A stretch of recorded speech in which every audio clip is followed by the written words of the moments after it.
ಭ್ರಷ್ಟಾಚಾರ ವಿರೋಧಿಸೋದೇ ನಮ್ಮ ವಾಹಿನಿಯ ಮುಖ್ಯ ಉದ್ದೇಶ.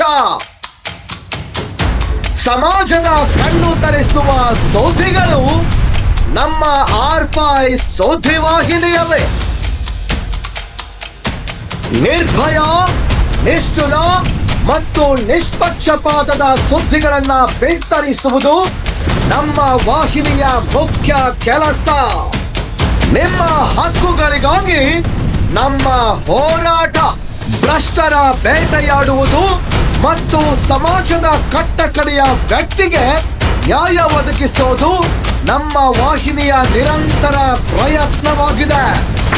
R5 ನ್ಯೂಸ್ ನಿಸರ್ಗ ಪತ್ರಿಕೆಯೊಂದಿಗೆ ಒಡಂಬಡಿಕೆ ಮಾಡಿಕೊಂಡಿದ್ದು ಈಗ ಡಿಜಿಟಲ್ ಮತ್ತು ಮುದ್ರಣ ಮಾಧ್ಯಮ ಎರಡರಲ್ಲೂ ಕಾರ್ಯನಿರ್ವಹಿಸ್ತಾ ಇದೆ. R5 ನ್ಯೂಸ್ ಇದು ನಿಮ್ಮ ವಿಶ್ವಸನೀಯ ಸುದ್ದಿವಾಹಿನಿ.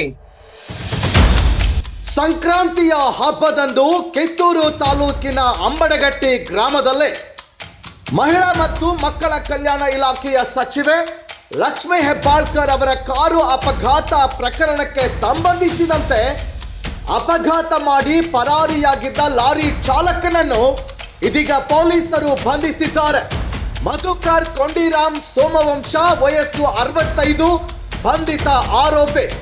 ಮಧುಕರ್ ಮಹಾರಾಷ್ಟ್ರದ ಪುಣೆ ಜಿಲ್ಲೆಯ ಇಂದಾಪುರ್ ತಾಲೂಕಿನ ತಕ್ರಾರವಾಡಿ ಗ್ರಾಮದ ನಿವಾಸಿಯಾಗಿದ್ದಾನೆ.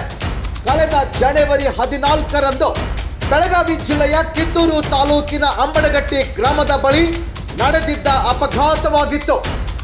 ಸಚಿವೆ ಲಕ್ಷ್ಮೀ ಹೆಬ್ಬಾಳ್ಕರ್ ಅವರ ಕಾರಿಗೆ ಗುದ್ದಿ ಅಪಘಾತ ಮಾಡಿ ಎಸ್ಕೇಪ್ ಆಗಿದ್ದ ಲಾರಿ ಡ್ರೈವರ್ ವಿರುದ್ಧ ಕಿತ್ತೂರು ಠಾಣೆಯಲ್ಲಿ ಹೆಬ್ಬಾಳ್ಕರ್ ಕಾರು ಚಾಲಕ ಹಿಟ್ ಅಂಡ್ ರನ್ ಕೇಸ್ ದಾಖಲಿಸಿದ್ದ. ಕಾರಿಗೆ ಟಚ್ ಆಗಿದ್ದ ಲಾರಿಯ ಬಣ್ಣ ಸೇರಿ ಸ್ಥಳದಲ್ಲಿ ಸಿಕ್ಕ ಸಾಕ್ಷಿಗಳನ್ನ FSLಗೆ ರವಾನಿಸಿದ್ದ ಪೊಲೀಸರು ಬಳಿಕ CCTV ದೃಶ್ಯಗಳನ್ನು ಆಧರಿಸಿ ಲಾರಿ ಪತ್ತೆ ಹಚ್ಚಿ ಡ್ರೈವರ್ನ ಬಂಧಿಸುವಲ್ಲಿ ಯಶಸ್ವಿಯಾಗಿದ್ದಾರೆ. ಲಾರಿ ಚಾಲಕನ ಬಂಧನದ ಬಗ್ಗೆ ಪತ್ರಿಕಾ ಪ್ರಕಟಣೆ ನೀಡಿದ SP ಭೀಮಾಶಂಕರ್ ಗೂಳೆದವರು ಮಾಹಿತಿ ನೀಡಿದ್ದಾರೆ. ವರದಿಗಾರರು ಗೌಸ್ ಸರದಿ, R5 ನ್ಯೂಸ್, ಬೆಳಗಾವಿ.